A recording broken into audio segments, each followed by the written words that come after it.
Olá, sejam muito bem-vindos ao Comunica Podcast. Hoje se inicia o segundo episódio da temporada. Eu me chamo Kelvin. Eu sou a Evelyn. E antes de começar, vamos agradecer ao reitor da Unidep, a coordenadora e aos idealizadores do projeto. E hoje nós temos um convidado super especial, o Felipe Melo. Muito obrigado pelo convite, é um prazer para mim estar aqui. A gente está muito feliz que você está aqui. Eu também estou muito feliz de trocar essa ideia com vocês.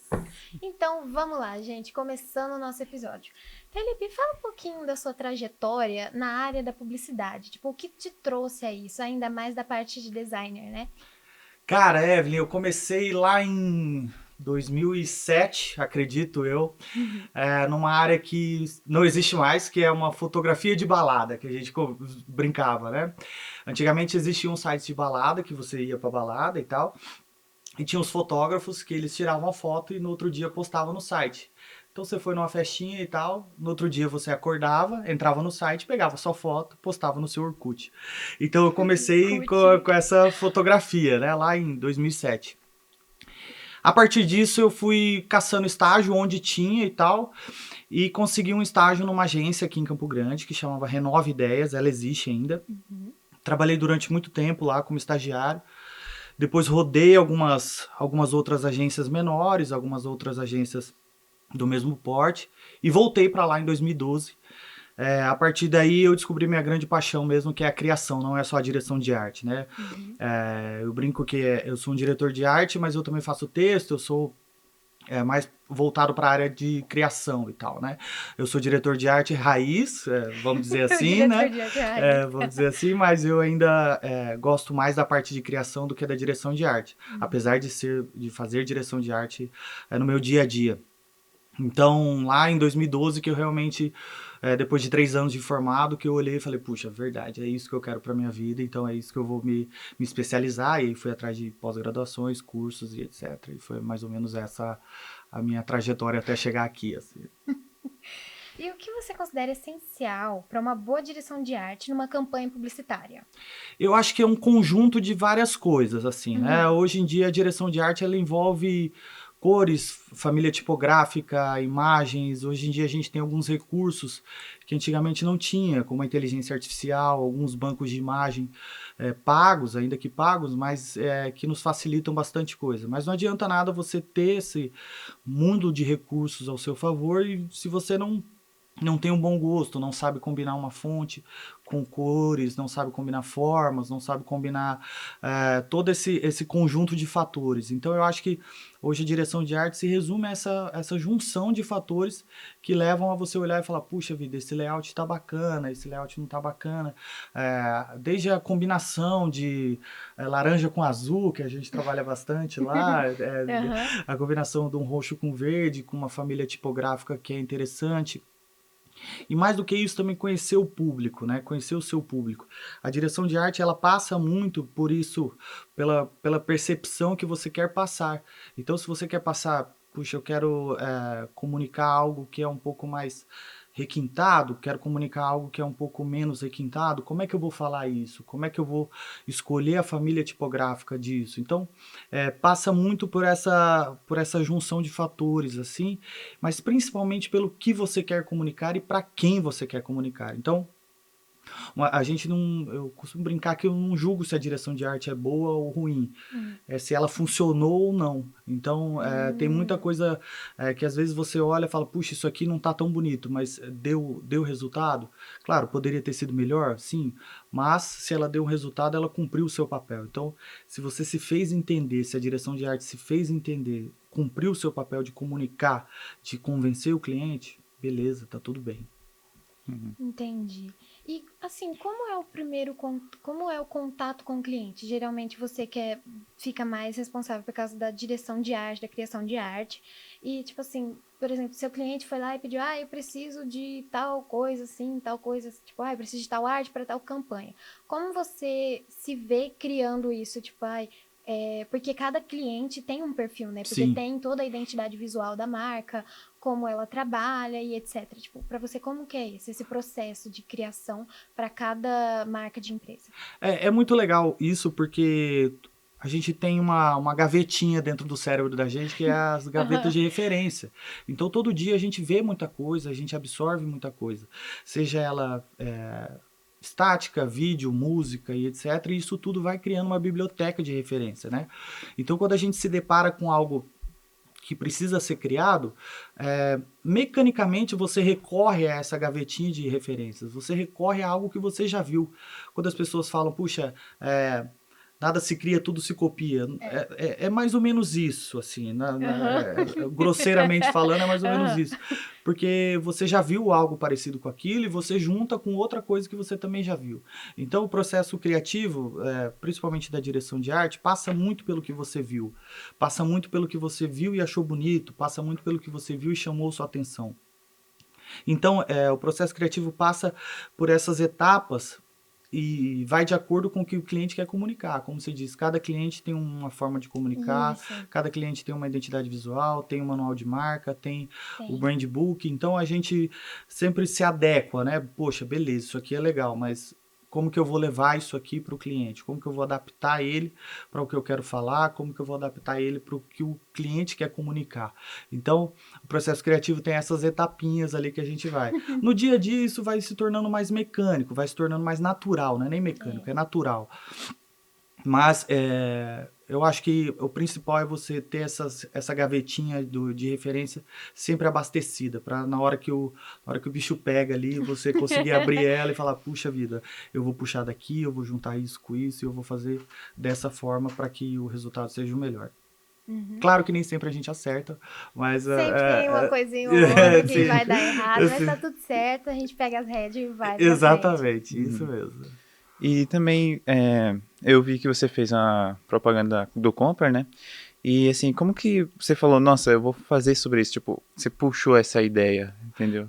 No Comper é um caso especial, assim, né? O Comper hoje, ele tá há 5 anos lá na agência e eu sou o único que tô desde o começo da conta. Então eu conheço o Comper, eu brinco que eu conheço o Comper quase como o seu Beto Pereira, que é o dono lá. Então o Comper, ele já tem um pouco disso, já tem uma veia que a gente conhece, que a gente sabe como que vai, para onde que vai, o que quer comunicar, o que representa o Comper.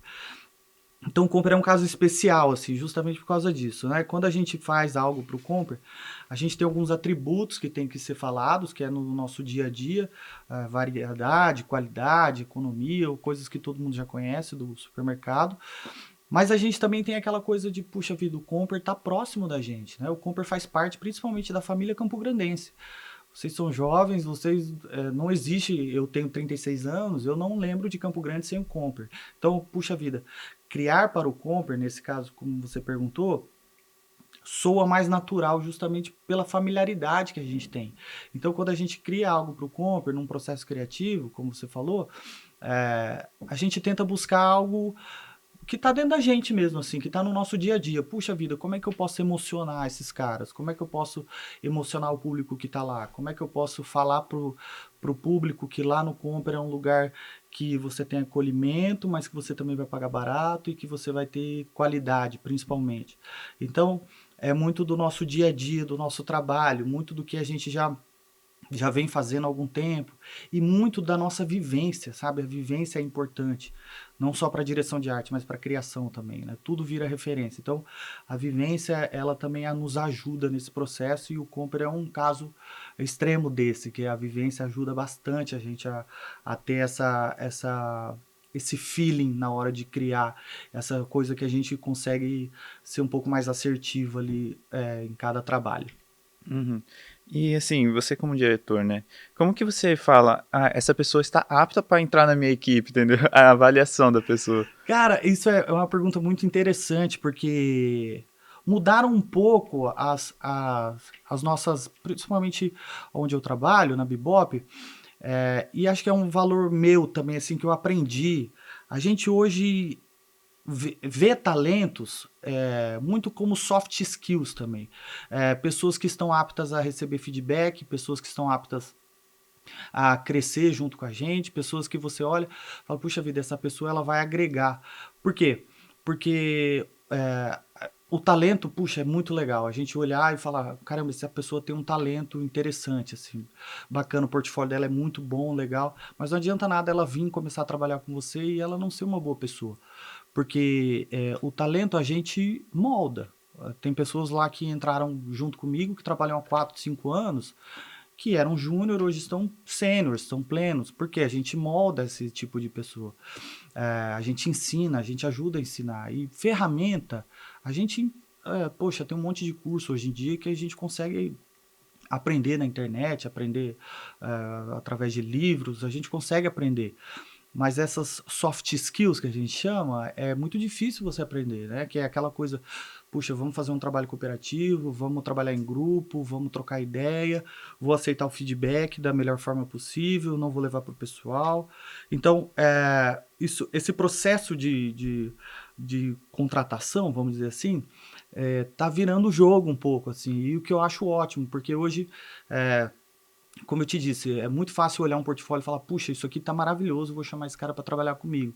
E ele chega lá em uma semana, ele faz um rebuliço dentro da empresa e eu perco 3, 4 bons funcionários por causa de um funcionário ruim.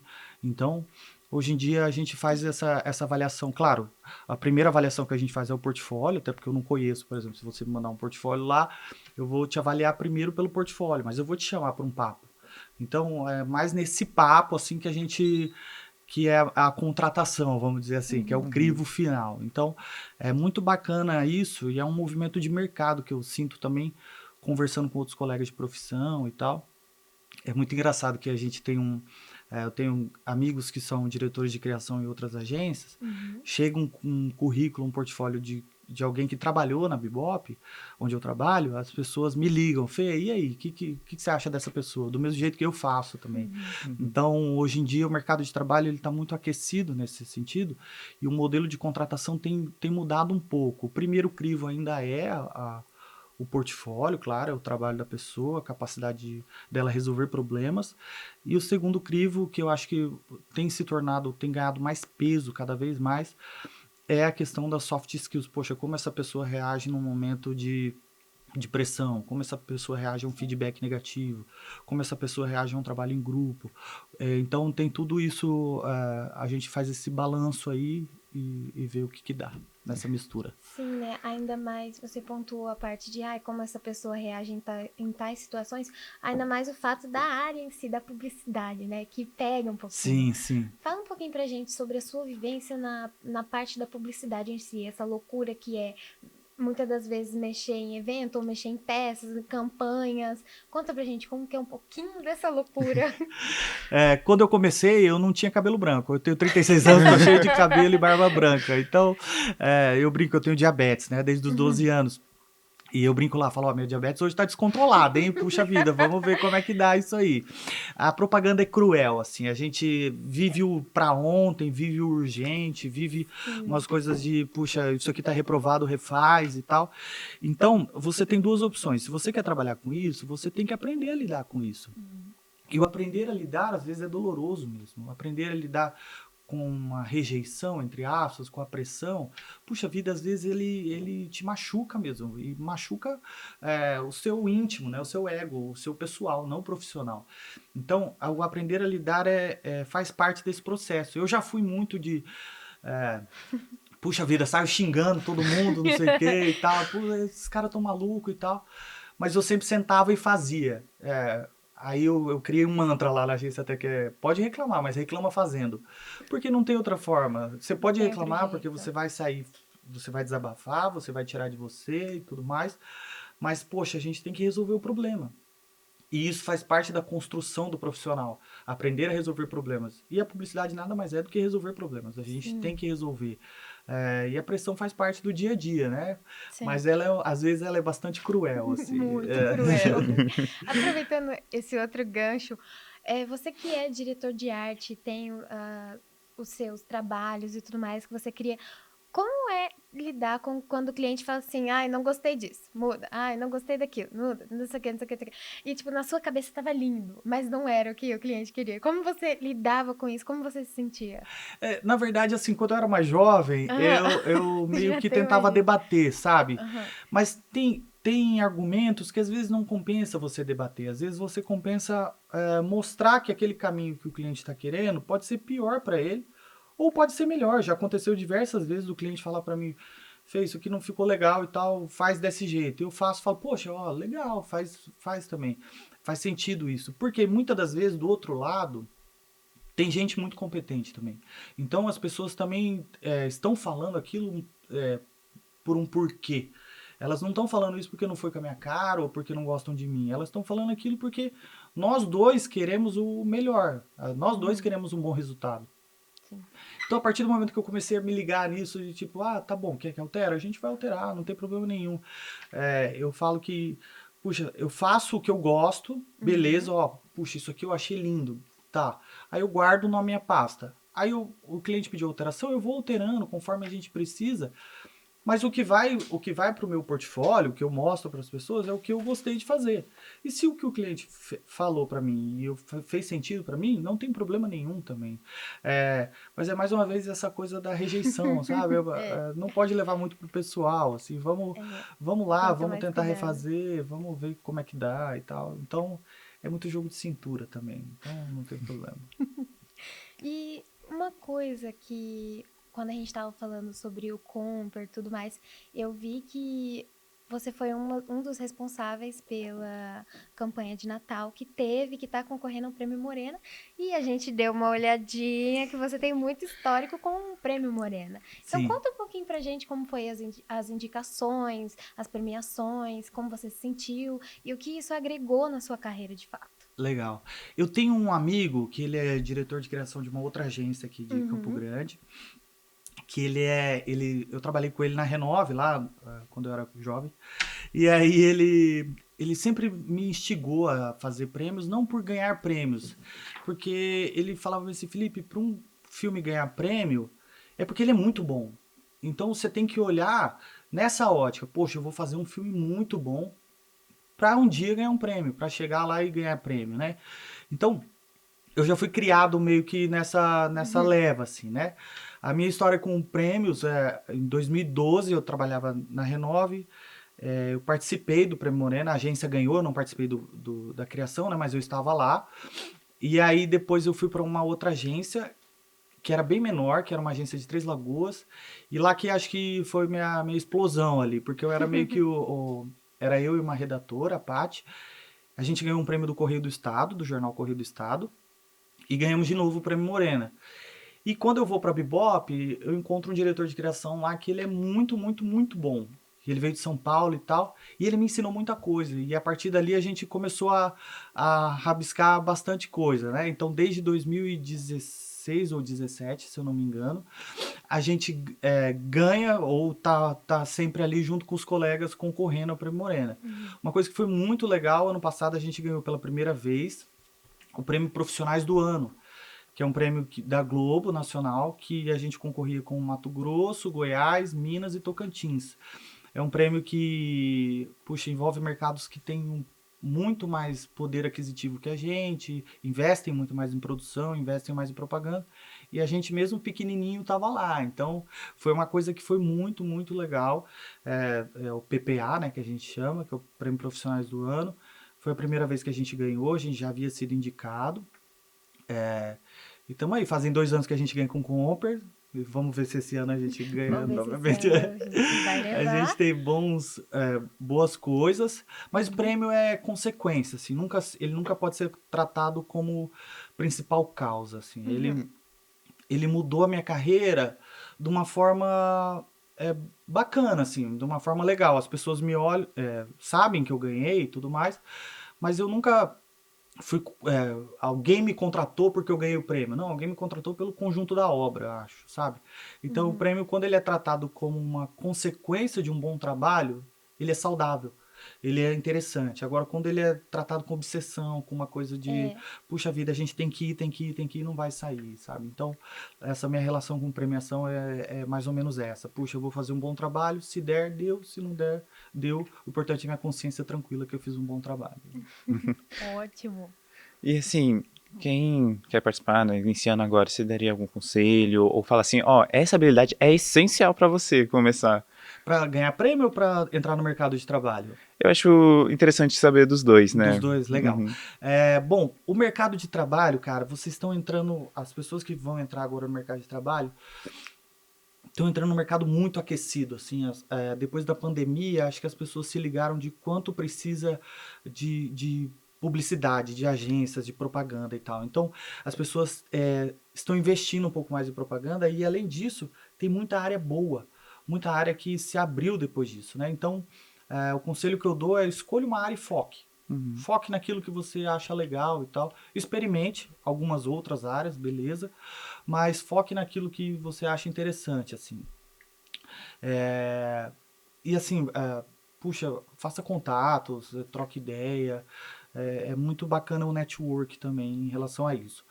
Uma outra questão em relação a prêmios é o que eu disse anteriormente. Não foque no prêmio, não foque no resultado final. Foque no primeiro ali no. O prêmio é a consequência de um trabalho bem feito. Então, puxa, pense em fazer um trabalho bem feito. Pense em fazer um trabalho que você olha e fala, putz, estou satisfeito com isso aqui ficou muito legal, sabe? E eu brinco que um filme bom, que ganha prêmio, a gente. Não sei se. Vou até contar uma intimidade aqui, Evelyn. Eu não sei se você estava na apresentação do filme de Natal do ano passado. Uhum. Que a gente apresentou o filme de Natal, esse que você citou anteriormente, e o cliente chorou na apresentação dos roteiros. Ali eu falei, puxa vida, tem alguma coisa aí. Então, tem umas coisas que a gente vai olhando e vai ajeitando conforme o curso. Mas tem coisas que a gente bate o olho com a nossa experiência, né, de tanto tempo já, olha e fala, beleza, vai dar bom, vai ser Vai dar legal. bom. Assim, E aproveitando esse gancho do Natal, qual foi a dificuldade de produzir ele?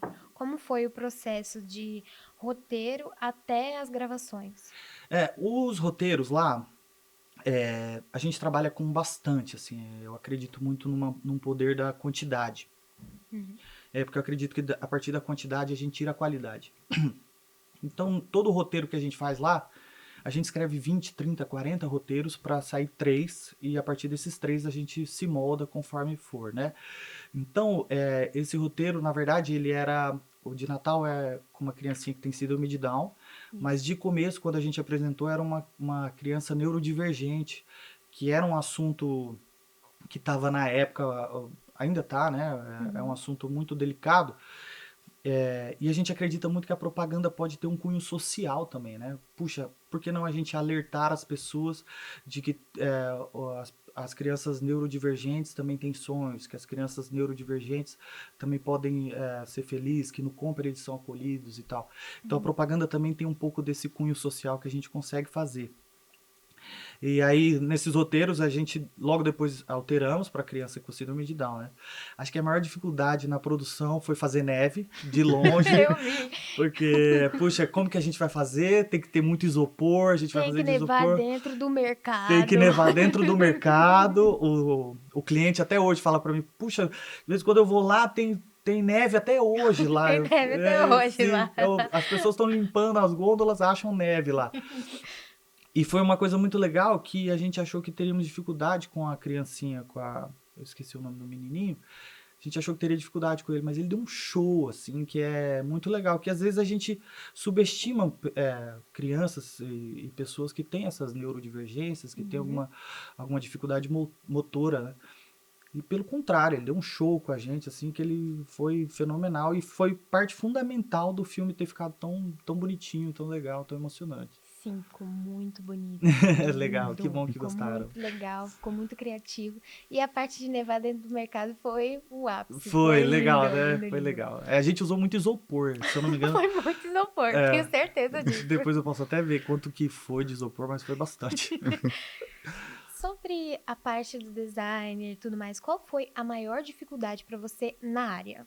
Para você, Felipe?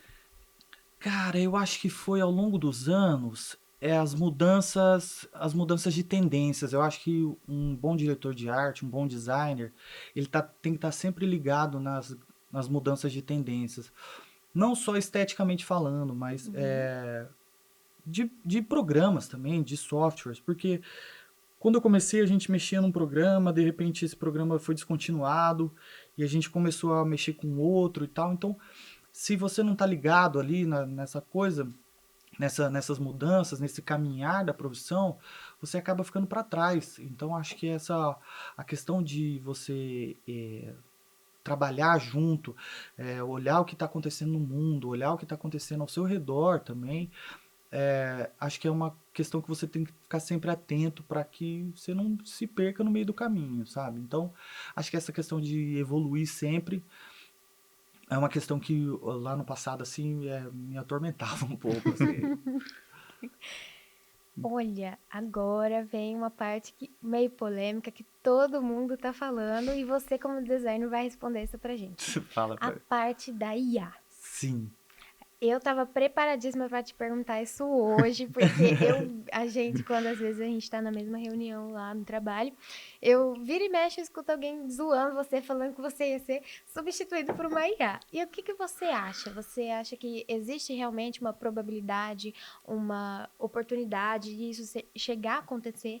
Ainda mais agora que virou tendência de fazer a sua foto no chat GPT em desenho. O que você acha? O que você vê disso?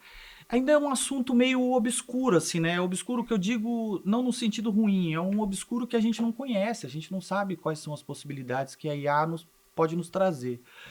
Eu acho que substituir não, porque a IA ela é uma ferramenta que ela não te traz criatividade, ela te traz execução, né? Então, por exemplo, puxa, ela não vai me dar uma ideia do menininho que quer ver neve e eu faço nevar dentro do supermercado. Talvez se eu chegasse com essa ideia para ela, ela formulasse um roteiro. Puxa, beleza. Então, hoje eu encaro a inteligência artificial como um braço de produção e um baita braço de produção, né? Hoje, por exemplo, na agência a gente trabalha com uma inteligência artificial para imagem, a gente trabalha com uma inteligência artificial para áudio, locução, para jingle e agora a gente comprou uma de vídeo. Então, a IA, ela é um braço de produção, eu encaro como isso, assim, um braço executor. Eu não acho que ela vai substituir a profissão de publicitário, nem principalmente do criativo, e eu acho que, inclusive, ela vai trazer uma nova profissão, um novo cargo, que é o operador de IA.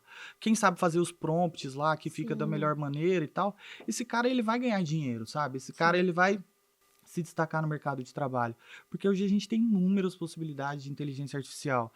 Então é uma coisa que eu trato como uma ajuda, quase como uma Ajuda, um ajuda. braço É o mecânico braço, ali. puxa vida. Antes, uma coisa que eu demorava 2, 3 horas para fazer, a inteligência artificial me ajuda a fazer em 10 minutos, 5 minutos. Então, é uma coisa dessa, assim. Em relação à trend de fazer A a foto com a foto, IA, que tá todo esse rolê. isso.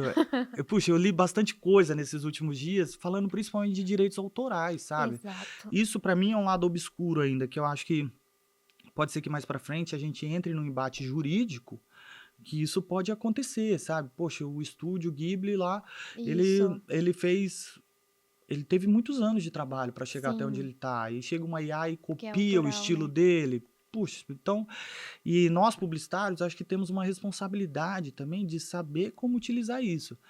Eu vi, pô, essa semana o Instagram era só isso, né? As pessoas Nossa. lá e Sim, todo tal. mundo É, fazendo uma foto, é, inclusive com a estética do estúdio sim, e com várias outras estéticas. sim, E aí descobriram, né? eu fiquei impactada, eu fiquei, gente, aí eu perguntei, falei, mas o que que faz isso aí? É, Falei assim, falaram que era o chat GPT, né? isso, parece que É é. isso.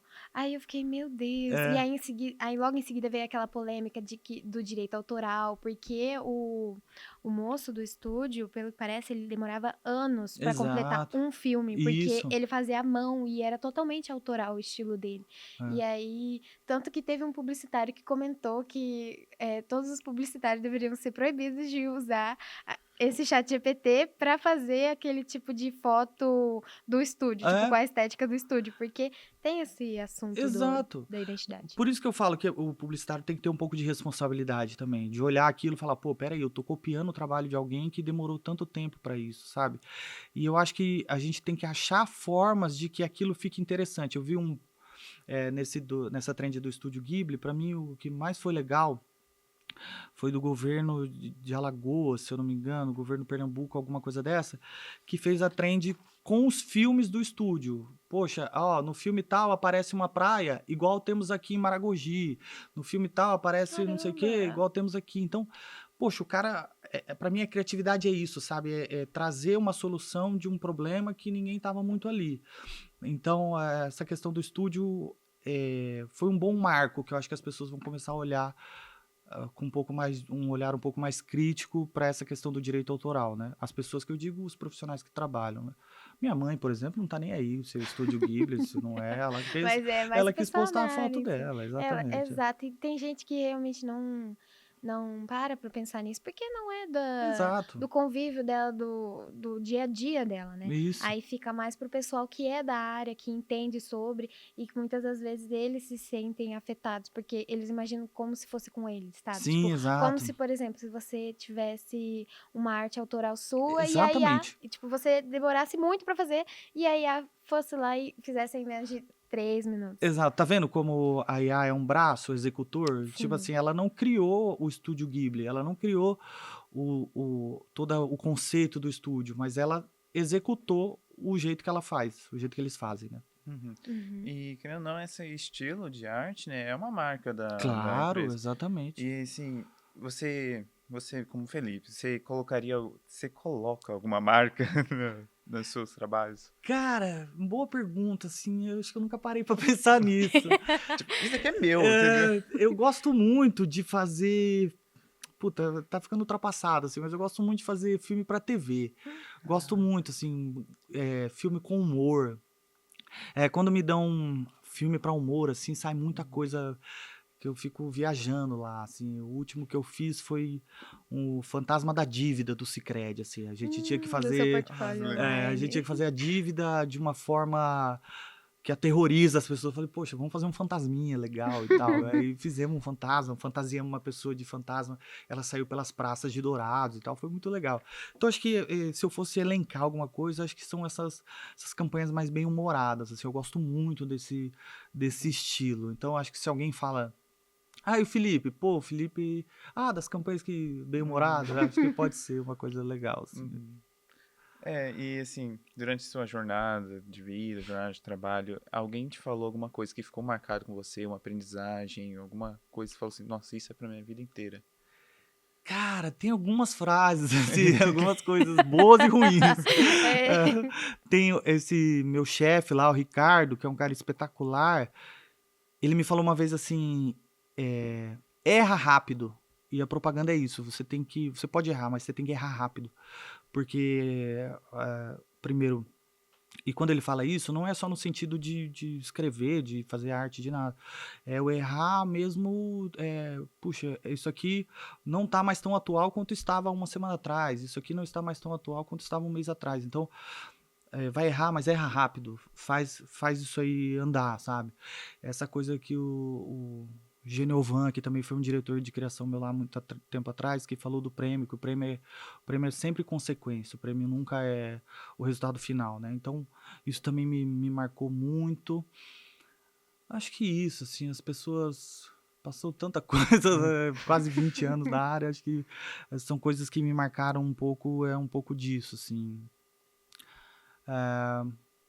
Tem um RH lá da agência que sempre falou pra mim que pra eu ser gentil, para as pessoas serem gentis, né? Porque nosso mercado é muito pequeno, então a gente vai trocando ideia, a gente vai se encontrar em outro lugar e pode ser que eu feche uma porta porque não fui gentil com tal pessoa. Isso é verdade. Então, quando eu digo pra vocês das soft skills, né? Da gentileza, do tratar bem, seja ele quem for, também é um pouco disso, assim.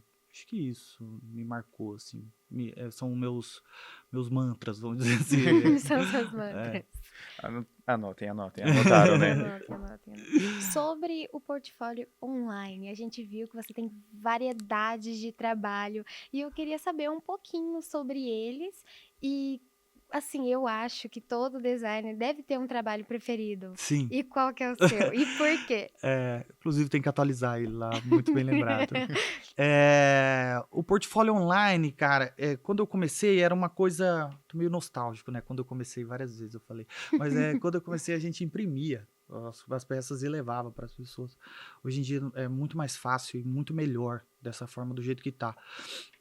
Então, o portfólio online é uma facilidade enorme, principalmente depois da pandemia. A pandemia abriu algumas portas. Home office foi uma baita porta que abriu. Hoje, por exemplo, a gente pode fazer trabalhos daqui para Manaus, como eu já fiz alguns freelas para uma agência de Manaus, para uma agência em Cascavel, lá em Salvador. A gente tem essa possibilidade de trabalho que o portfólio online nos oferece. Porque a pessoa digita lá, diretor de arte, pum, aparece um monte de gente. Então, ela vai analisando os trabalhos das pessoas. Então, o portfólio online é muito legal. Para mim, tem um trabalho que eu gosto muito, mas que ele não é de direção de arte. Ele é um trabalho que a gente fez na pandemia também. Uhum. O briefing chegou pra gente para fazer uma campanha de doação de sangue. E eu moro em frente à Praça das Araras, sabe? Onde é a Praça das Araras. A Praça das Araras tem 3 araras gigantes lá e tal. E aí uma das araras era vermelha. E era um job pro Sicredi. E eu falei, pô, por que a gente não pinta essa arara de branco e conforme as pessoas vão doando sangue, a gente reforma ela, vai pintando ela de vermelho. Caraca. Então foi muito Uau. legal. Primeiro pelo timing, que tava numa pandemia. Segundo, a gente pintou a arara de Nossa. branco e não falou nada pra ninguém, sabe? Foi muito legal, porque meu pai mora lá até hoje, onde eu moro, né? E aí amanheceu branca a arara. E a gente fez um trabalho de assessoria de imprensa e tal. A arara amanhece branca e choca a população. Não sei o que lá. O que você acha que é? Não sei o que. Aí eu mandei no grupo da família, assim. E meu pai falou: essa prefeita, esse prefeito não sabe o que tá fazendo com a história da cidade, não sei o que, indignado. Aí quando saiu a questão da doação de sangue, eu falei: ó, tá aí, ó, é a doação de sangue. Então agora você vai lá. Você não quer a arara reformada? Então você vai lá. Então essa coisa chama do mesmo sangue, tá lá no meu portfólio.